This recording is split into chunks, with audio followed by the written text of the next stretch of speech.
सोचिए एक ऐसी दुनिया जहां ना कोई देश था, ना कोई राजा, ना कोई सरहद। बस इंसान थे और उनका एक ही मकसद था, किसी तरह जिंदा रहना। लेकिन फिर एक दिन इतिहास में पहली बार एक इंसान ने अपना हथियार किसी जानवर पर नहीं बल्कि किसी दूसरे इंसान पर उठाया। ये एक अजीब पहेली है ना? कि जिस टीम वर्क ने हमें जिंदा रखा, उसी टीम वर्क ने हमें एक दूसरे का दुश्मन बना दिया। तो चलिए साथ मिलकर इस गहरी और उलझी हुई कहानी की परतों को खोलते हैं। हमारी कहानी की शुरुआत होती है आज से कोई 20 लाख साल पहले अफ्रीका के मैदानों में। यहाँ हमारी मुलाकात होती है अपने पूर्वज होमो इरेक्टस से। उन्हें शायद पता भी नहीं था, पर वो अनजाने में ही युद्ध की पहली नींव रख रहे थे। देखिए, उस जमाने में जंगल का कानून बड़ा सीधा था। या तो झुंड में रहो या फिर किसी जंगली जानवर का खाना बन जाओ। अकेला इंसान तो कुछ भी नहीं था, लेकिन पेट भरने के लिए सिर्फ साथ रहना ही काफी नहीं था। उन्हें एक टूल की जरूरत थी, एक हथियार की। और तब हुआ इंसानियत का शायद सबसे बड़ा आविष्कार। एक पत्थर को दूसरे पत्थर से तोड़कर उन्होंने बनाई हाथ की कुल्हाड़ी। ये उस जमाने की AK-47 थी। इस एक औजार ने उन्हें मैमथ जैसे विशालकाय जानवरों का शिकारी बना दिया। उन्होंने अपनी ताकत को पहचान लिया था। पर कहानी में एक ट्विस्ट था। कुदरत ने पासा पलट दिया। मौसम बदला, नदियां सूखने लगीं और जानवर गायब हो गए। अब सवाल यह नहीं था कि शिकार कैसे करें, अब सवाल था कि बचेगा कौन। और फिर वो हुआ जो पहले कभी नहीं हुआ था। एक सूखती नदी के किनारे दो भूखे इंसानी झुंड आमने सामने आए। वो कुल्हाड़ी जो मैमथ की मोटी खाल के लिए बनी थी, आज पहली बार किसी इंसान की खोपड़ी पर गिरी। ये इतिहास का पहला कत्ल था। ये लड़ाई तो अपनों के बीच थी, एक ही नस्ल के अंदर। मतलब ये एक तरह का फैमिली फ्यूड था। असली ड्रामा तो तब शुरू हुआ जब स्टेज पर एक नया किरदार आया। जब इंसान का सामना हुआ अपने ही जैसे पर फिर भी बिल्कुल अलग किसी दूसरे इंसान से। यूरोप की बर्फीली वादियों में राज था निएंडरथल्स का। ये आइस एज के लिए बने जीते जागते टैंक थे, मजबूत, चौड़े, जिनकी हड्डियां हमसे 20% ज्यादा मोटी थीं। उनके सामने हम यानी होमो सेपियंस बहुत कमजोर और दुबले पतले थे। आमने सामने की टक्कर में हमारा कोई चांस नहीं था। पर हमारे पास एक सीक्रेट वेपन था, जिसे कहते हैं दिमाग। हमारी भाषा ज्यादा विकसित थी। हम सिर्फ खतरा नहीं चिल्लाते थे, हम बता सकते थे कि खतरा कहां है, कितना बड़ा है और उससे कैसे बचना है। हमने तीर कमान जैसे हथियार बनाए जिनसे हम दूर से ही हमला कर सकते थे। निएंडरथल्स अपनी ताकत का इस्तेमाल कर पाते, उससे पहले ही खेल खत्म हो जाता था। लेकिन ये कहानी सिर्फ लड़ाई की नहीं है, इसमें एक बहुत दिलचस्प मोड़ भी है। लड़ाई के मैदान में जो भी हुआ हो, गुफाओं के अंदर कहानी कुछ और थी। मेल मिलाप भी हुआ, और यही वजह है कि आज भी हम में से कई लोगों के DNA में 1 से 2% जीन निएंडरथल के हैं। तो निएंडरथल चले गए, हम यानी होमो सेपियंस अब इस धरती के अकेले मालिक थे। ऐसा लगा कि शायद अब लड़ाई झगड़ा खत्म हो जाएगा, शांति होगी। पर ऐसा हुआ नहीं, क्योंकि इंसान का सबसे बड़ा दुश्मन इंसान ही था। और जब उसने जमीन पर लकीरें खींचकर खेती करना सीखा, तो लड़ाई का मतलब ही हमेशा के लिए बदल गया। खेती ने सब कुछ बदल दिया। पहले इंसान शिकारी था, आज यहां कल वहां।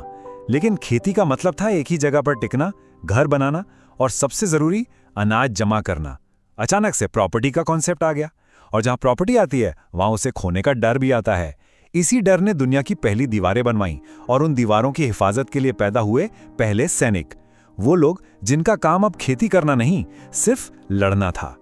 इस नए दौर के युद्ध के लिए टेक्नोलॉजी भी अपग्रेड हुई। माइक्रोलिथ्स आए। ये भाले की नोक पर लगे छोटे पर बहुत तेज और खतरनाक पत्थर के ब्लेड थे, जिन्होंने लड़ाई को और भी खूनी बना दिया। और इस बात का सबूत इतना साफ है कि रोंगटे खड़े हो जाते हैं। सूडान में एक जगह है जबल साहबा।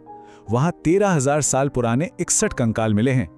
आधे से ज्यादा की हड्डियों में तीर के निशान हैं, और मरने वालों में मर्द, औरतें, यहां तक कि छोटे बच्चे भी शामिल थे। ये कोई अचानक हुई लड़ाई नहीं थी, ये एक प्लान नरसंहार था, जमीन और पानी पर कब्जा करने के लिए। अब तक लड़ाई पेट भरने के लिए थी, जिंदा रहने के लिए थी। लेकिन अब खेल बदलने वाला था, क्योंकि इंसान को जमीन के नीचे एक खजाना मिल गया था, धातु। और जैसे ही ये खजाना हाथ लगा, लड़ाई का मकसद पेट से हटकर सत्ता, संसाधन और साम्राज्य पर आ गया। कांस्य यानी ब्रॉन्ज के आते ही पत्थर के हथियार इतिहास बन गए। अब लड़ना एक प्रोफेशन बन गया, एक फुल टाइम जॉब। सेनाएं बनने लगी। राजा अब सिर्फ कबीले का सरदार नहीं रहा, वो खुद को भगवान का प्रतिनिधि बताने लगा। और युद्ध अब जरूरत नहीं बल्कि ताकत दिखाने का एक जरिया बन गया। और इस नए दौर का सबसे बड़ा उदाहरण है मेगिदो की लड़ाई, इतिहास की पहली रिकॉर्डेड लड़ाई। सोचिए, मिस्र के pharaoh थुतमोस III ने एक ऐसा मूव चला जिसके बारे में किसी ने सोचा भी नहीं था। उसने अपनी पूरी सेना को एक बहुत ही संकरे पहाड़ी रास्ते से गुजारा और दुश्मन पर सरप्राइज अटैक कर दिया। और फिर उसने अपना ट्रम्प कार्ड इस्तेमाल किया, 1000 युद्ध रथ जो उस जमाने के टैंक थे। उस दिन सबको समझ आ गया कि अब जंग जीतने के लिए सिर्फ ताकत नहीं, दिमाग और टेक्नोलॉजी चाहिए। लेकिन फिर आए असीरियन और उन्होंने युद्ध के नियम ही बदल दिए। उनकी फिलॉसफी बड़ी सीधी थी, दुश्मन को सिर्फ हराओ मत, उसके दिल में ऐसा खौफ पैदा कर दो कि वो दोबारा सिर उठाने के बारे में सोचे भी नहीं। ये साइकोलॉजिकल वॉरफेयर की शुरुआत थी। तो जब मिडिल ईस्ट में ये सब हो रहा था, तब हजारों मील दूर हमारी जमीन पर भारत में क्या चल रहा था? क्या यहाँ सब शांत था? बिल्कुल नहीं। यहाँ की कहानी भी उतनी ही पुरानी और दिलचस्प है। शुरुआत करते हैं सिंधु घाटी से। वहां के शहरों में ऊंची और मजबूत दीवारें थीं, जिसका मतलब है कि सुरक्षा की चिंता तो थी। फिर आया वैदिक काल। तब ज्यादातर लड़ाइयां गविष्टि के लिए होती थीं, यानी गायों और चरागाहों पर कब्जे के लिए। पर फिर आया मौर्य काल और यहां से सपना बड़ा हो गया। अब लड़ाई सिर्फ गायों के लिए नहीं बल्कि पूरे साम्राज्य के लिए थी।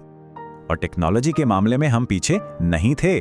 मगध के राजा अजातशत्रु के पास तो उस जमाने के सुपर वेपन्स थे, जैसे रथमुसल, एक ऐसा रथ जिसके पहियों में तेज धार वाले ब्लेड लगे होते थे, या फिर महाशिलाकंटक जो एक विशाल गुलेल थी और तोप के गोलों की तरह बड़े बड़े पत्थर फेंकती थी। और इन सभी सैन्य विकास का नतीजा था मौर्य साम्राज्य।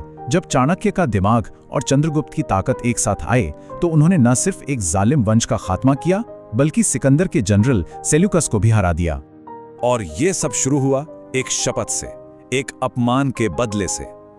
इसी एक शपथ ने भारत का इतिहास बदल दिया और पहली बार अफगानिस्तान से लेकर दक्षिण तक ये धरती एक झंडे के नीचे आई। ये अखंड भारत का सपना था। तो एक पत्थर की कुल्हाड़ी से शुरू हुआ यह सफर साम्राज्यों की विशाल सेनाओं तक पहुंच गया। हमने देखा कि कैसे जरूरत, डर और लालच ने मिलकर युद्ध को जन्म दिया और उसे आज का रूप दिया। लेकिन यह कहानी हमें किस सवाल पर लाकर खड़ा करती है? कितनी अजीब बात है ना? जिंदा रहने के लिए जिन्होंने टीम बनाना सीखा, उसी टीम वर्क का इस्तेमाल एक दूसरे को खत्म करने के लिए किया।